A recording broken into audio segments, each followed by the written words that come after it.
Olá a todos vocês, aqui quem fala é o professor Bravin. Nós vamos então assistir agora uma videoaula que vai tratar dos ataques e invasões estrangeiras ao Brasil colonial, assim como também as invasões francesas, holandesas e as consequências desse processo. Antes de qualquer coisa, eu queria avisar vocês que eu resido no centro de Vitória, entre as avenidas Princesa Isabel e a Beira-Mar. Isso quer dizer que, ao gravar de casa, muito provavelmente vocês vão ouvir o som dos carros passando aqui pertinho. Bom, como vocês estão vendo já em tela, nós temos justamente essa nomenclatura. Na nossa apostila, na apostila número 2, na atividade número 7, ele trata justamente dessa diferenciação entre ataques e invasões estrangeiras ao Brasil. Se recordarmos justamente naquele contexto do conflito entre as grandes potências europeias por áreas coloniais, uma série de atritos vão acontecer entre essas potências. O Brasil, então, na verdade, a colônia brasileira, ela não passou ao largo disso, ela também foi alvo de ataques estrangeiros. No caso do Brasil, em especial de ataques corsários ingleses. Vamos então verificar isso. Aqui, até mesmo aqui, o Espírito Santo teria passado por uma tentativa de ataque de um pirata inglês chamado Cavendish. Acabou sendo frustrada a tentativa de invasão.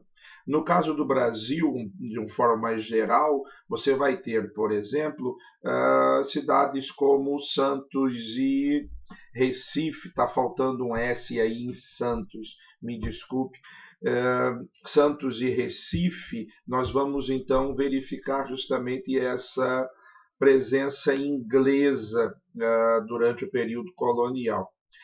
E, sobretudo, durante o período da União Ibérica. E aí o Brasil sofreu uma série de ataques, mas principalmente de invasões estrangeiras, que vão, então, garantir o estabelecimento de nações europeias aqui, então, em território colonial. Existe aqui um mapinha que a gente pode dar uma olhada. Vamos puxar um pouquinho mais. Observem, ó. Nós vamos encontrar, então, holandeses, ingleses e franceses, então, atacando a região norte do Brasil, saqueando portos no litoral brasileiro.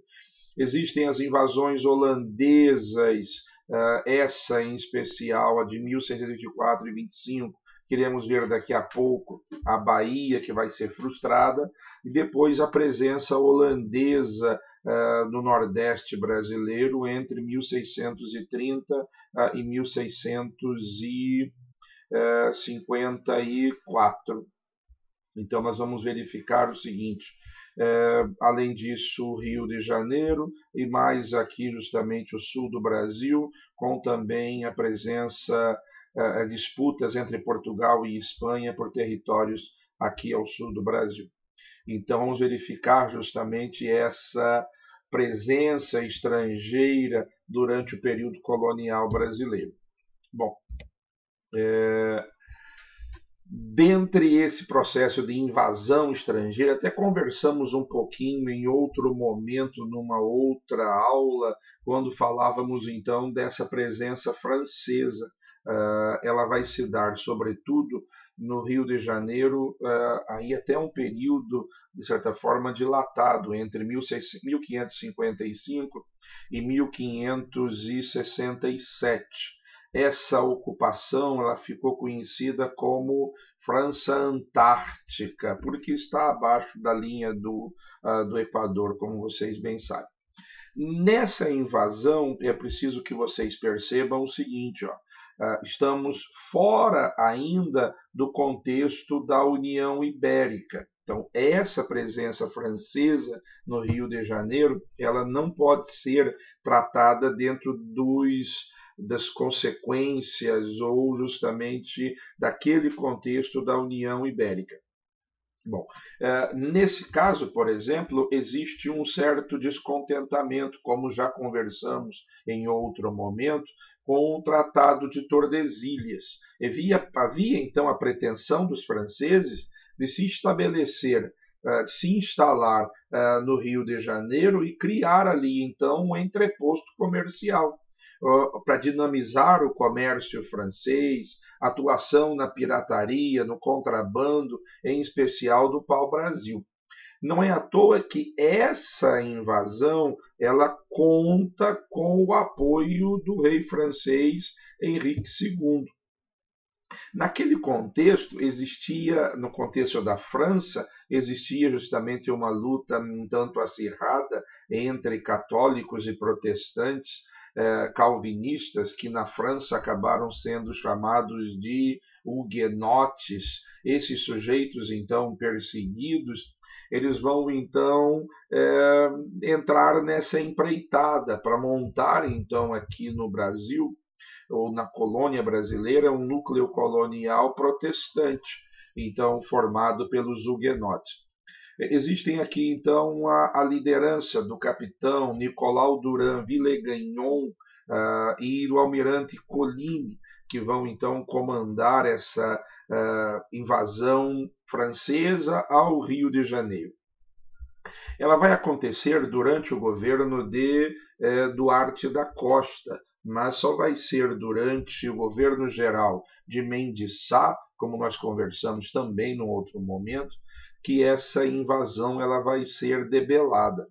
A presença de Estácio de Sá, sobrinho de Mendes Sá, vai ser então responsável por essa expulsão dos franceses do Rio de Janeiro.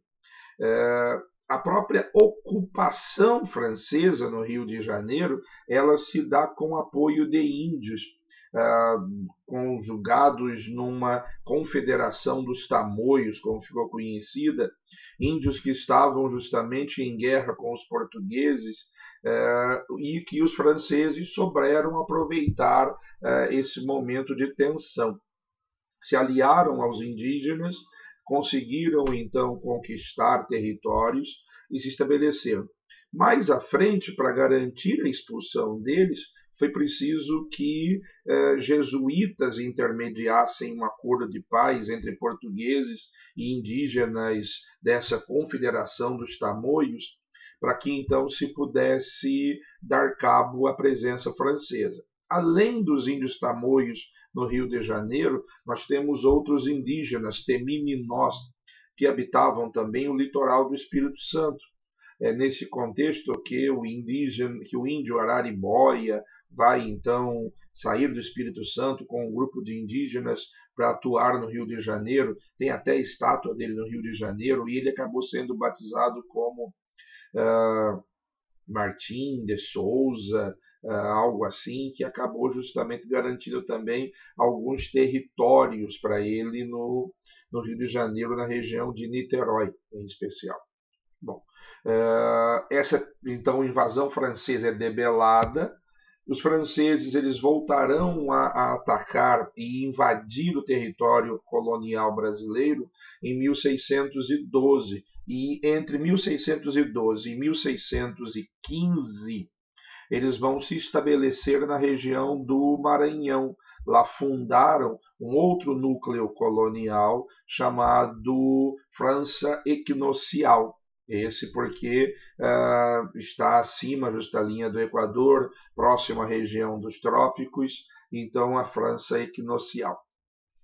Essa invasão, como vocês podem ver, ela se enquadra dentro do contexto da União Ibérica.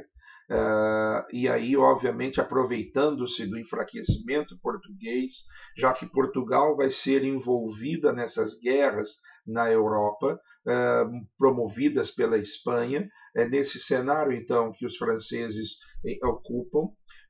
Esse empreendimento, diferente da França Antártica, que contou com o apoio da coroa, esse, na verdade, é um empreendimento oficial da coroa francesa. E aí vai se fundar a forte e em torno do qual vai surgir a cidade de São Luís do Maranhão. essa ocupação ela acabou sendo debelada, os franceses serão expulsos por uma coligação formada então por portugueses e espanhóis. Bom, assim então a gente dá um jeito de falar, dá um jeito das invasões francesas. A gente vai partir agora, ou partiremos agora, para as invasões holandesas, que então aconteceram durante o período colonial. Se a gente se recordar, na verdade, essas invasões holandesas acontecem dentro do contexto da União Ibérica. Existia justamente um certo controle ou uma proximidade administrativa da Holanda e da Espanha. A Holanda era, na verdade, uma província do Império Espanhol, mas acabou se tornando independente com o nome de República das Províncias Unidas dos Países Baixos. Na medida que a situação acontece, a Espanha e a Holanda então têm um acirramento das tensões políticas entre elas, e o que resulta no bloqueio então da presença holandesa nesse comércio colonial português, já que durante esse período Portugal estava unido à Espanha ou sob o controle espanhol. E é justamente nesse cenário, na tentativa então de romper com um bloqueio econômico, que então a Holanda vai organizar essas invasões ao Nordeste brasileiro. No primeiro momento, uma tentativa de invasão à Bahia, entre 1624 e 25, mas essa invasão ela fracassa. Em meio a essa situação, entre esse fracasso e a invasão holandesa a Pernambuco, existe uma atuação bem intensa da pirataria holandesa, que acaba justamente conseguindo auferir lucros com o saque de navios espanhóis, o que então faz com que se junte capital para financiar novas invasões então à colônia brasileira. Vai ser criada a Companhia das Índias Ocidentais, a West Indies Company, que então, como empresa holandesa, patrocinada pelo Banco de Amsterdã, então vai se tornar responsável por organizar e viabilizar os recursos para que então uma nova tentativa de invasão se processe no Brasil. Então, entre 1630 e 1654, acontece então essa invasão e a permanência dos holandeses no Nordeste brasileiro. Eu tenho então Pernambuco como o maior centro de produção açucareira do mundo naquele período. E após um período de guerras decorrentes da resistência luso-brasileira, que se estabelecerão em algumas localidades do litoral nordestino, e como obviamente conheciam muito bem o território, uma certa vantagem estratégica favorecia os luso-brasileiros. Agora, existe uma situação interessante.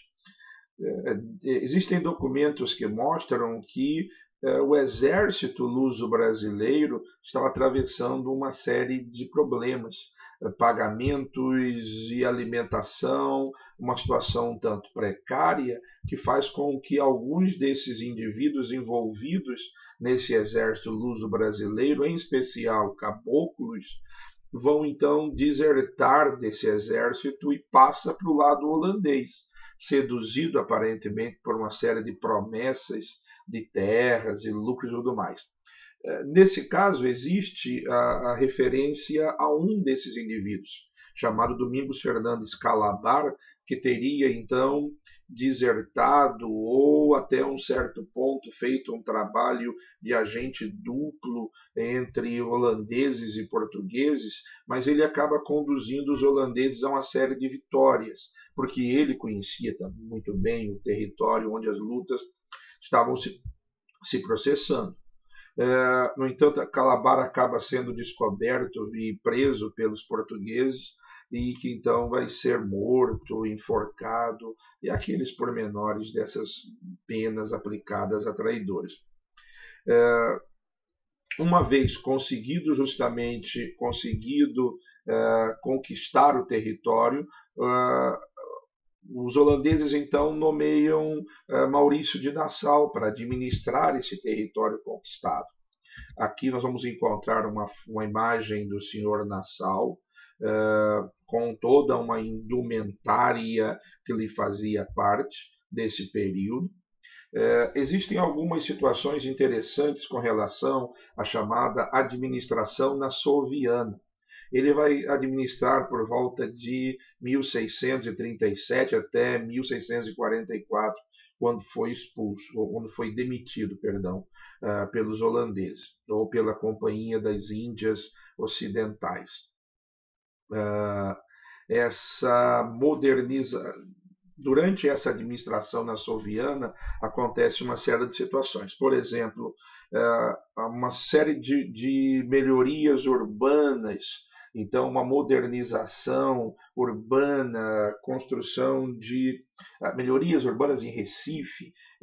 Você vai ter, por exemplo, a vinda de pintores, de artistas holandeses, um financiamento, já que durante as guerras de conquista muitos dos engenhos foram destruídos. Nassau vai financiar a montagem de novos engenhos a juros relativamente baixos, como se conta os documentos da época. Uma das preocupações que os brasileiros ou luso-brasileiros tinham era a possibilidade de se impor o calvinismo, outra religião qualquer no Brasil, mas o Nassau ele acabou garantindo essa liberdade de culto, assim como também criou justamente uma espécie de assembleia, onde então os senhores de engenho poderiam sugerir, poderiam participar. E em meio a uma mudança nos ares na Europa, então Nassau acaba sendo demitido pela Companhia das Índias Ocidentais.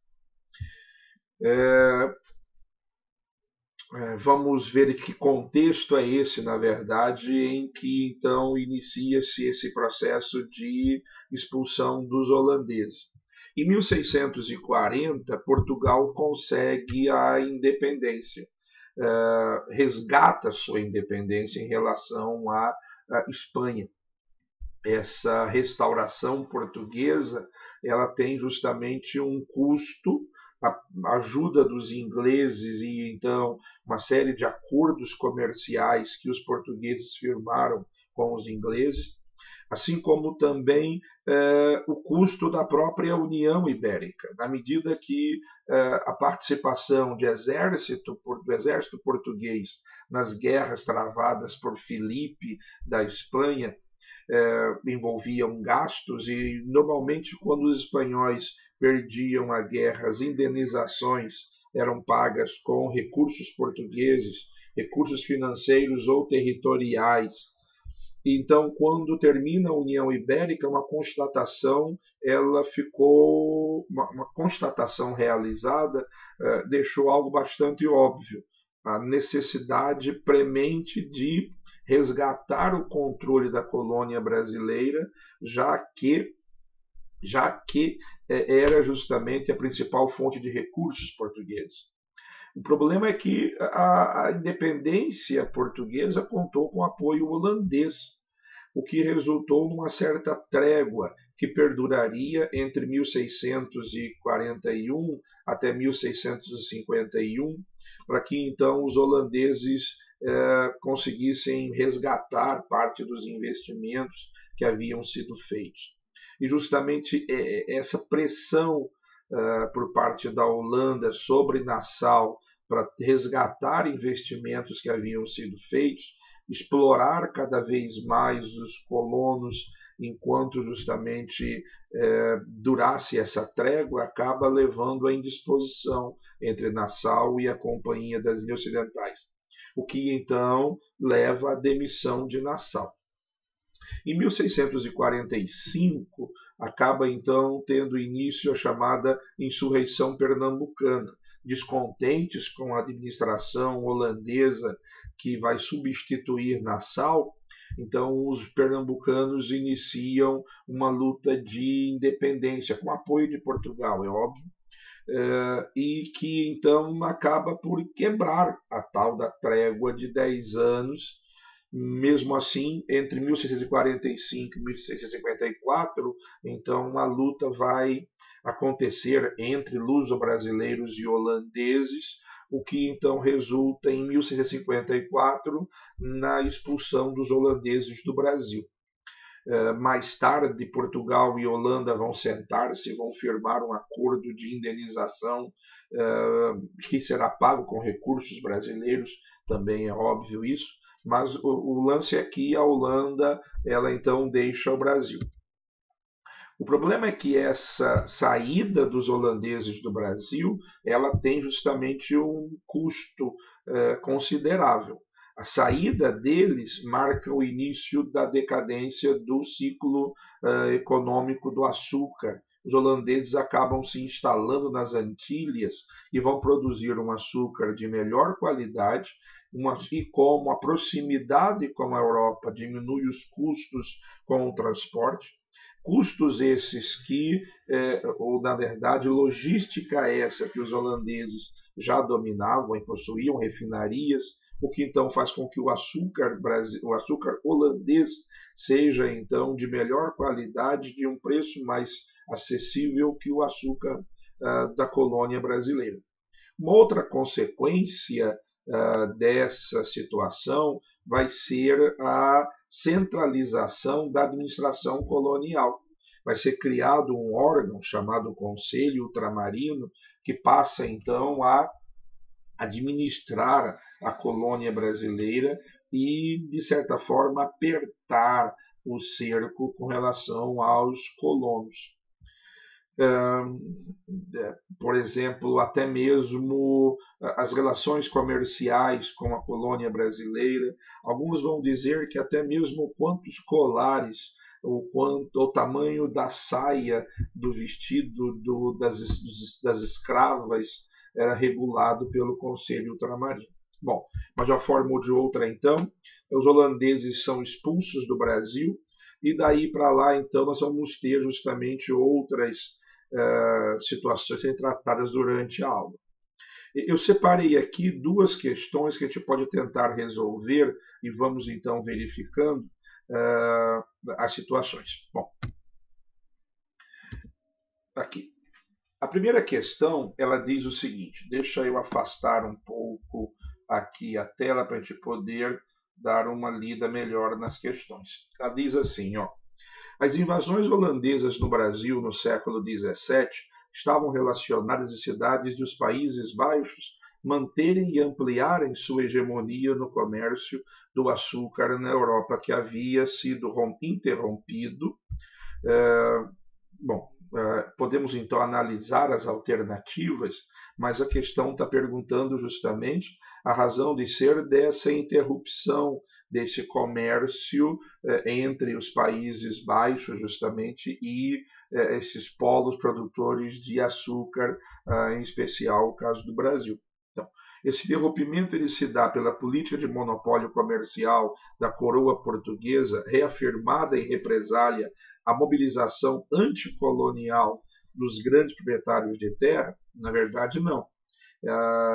Na verdade, essas mobilizações elas vão acontecer no final do século XVII, os movimentos nativistas, ou ao longo do século XVIII, os movimentos conjuratoriais. Pelos interesses ingleses que dominavam o comércio do Brasil e Portugal? Também não. Na verdade, você vai ter uma presença holandesa nesse comércio entre Brasil e Portugal e não inglesa. Letra C, pela política pombalina, vamos parar por aqui já. Pombal está meio distante em termos temporais da situação toda. Pombal está lá no século XVIII, com um despotismo esclarecido português, é um assunto que iremos tratar um pouco mais à frente. pelos interesses comerciais dos franceses que estavam presentes no Maranhão em relação ao açúcar. Na verdade, não estavam presentes. A gente viu que eles foram expulsos em 1612. Então, só nos resta a alternativa aí. Pela guerra de independência dos Países Baixos contra a Espanha e seus consequentes reflexos na colônia portuguesa devido à União Ibérica. Tranquilo? Então, resposta válida, letra E. A outra questão que eu separei para vocês, ela foi cobrada no Enem, há pouco tempo atrás, na verdade. A questão diz assim, ó. Rui Guerra e Chico Buarque de Holanda escreveram uma peça para teatro chamada Calabar, pondo em dúvida a reputação de traidor que foi atribuída a Calabar, pernambucano que ajudou decisivamente os holandeses na invasão do Nordeste em 1632. Calabar traiu o Brasil, ainda que não existia. Traiu Portugal, nação que explorava a colônia onde Calabar havia nascido. Calabar, mulato de uma sociedade escravista e discriminatória, traiu a elite branca. Os textos referem-se também a este personagem. Texto 1. Dos males que causou a pátria, a história e a inflexível história lhe chamará infiel, desertor e traidor. Esconde de Porto Seguro. E o texto 2, sertanista experimentado, em 1727, procurava as minas de Belchior Dias com a gente da Casa da Torre. Ajudara Matias de Albuquerque na defesa do Arraial, onde fora ferido, e desertara em consequência de vários crimes praticados. Os crimes referidos são o de contrabando e o de roubo. Vamos então verificar as alternativas que nos dão. Então, a partir dos textos que nós lemos, pode-se afirmar então que, letra A peça e os textos abordam a temática de maneira parcial e chegaram às mesmas conclusões? Eu creio que não, não é? Se a gente pega lá o texto de Rui Guerra e do Chico Buarque, eles estão levantando, na verdade, certas dúvidas com relação a essa traição de Calabar. A letra B diz assim: a peça e o texto refletem uma postura tolerante em relação à suposta traição de Calabar, e o texto 2 mostra a posição contrária de Calabar. Na verdade, também não é?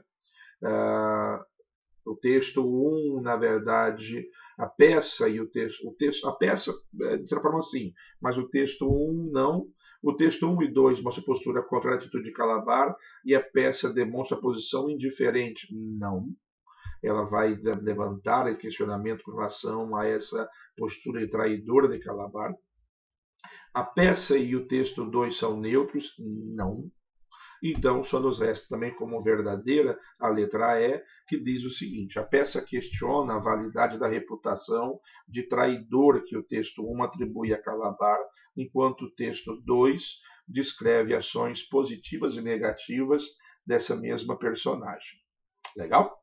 Então, logo teremos outras videoaulas disponíveis para que vocês possam então assistir. E um abraço para todos vocês. Até mais.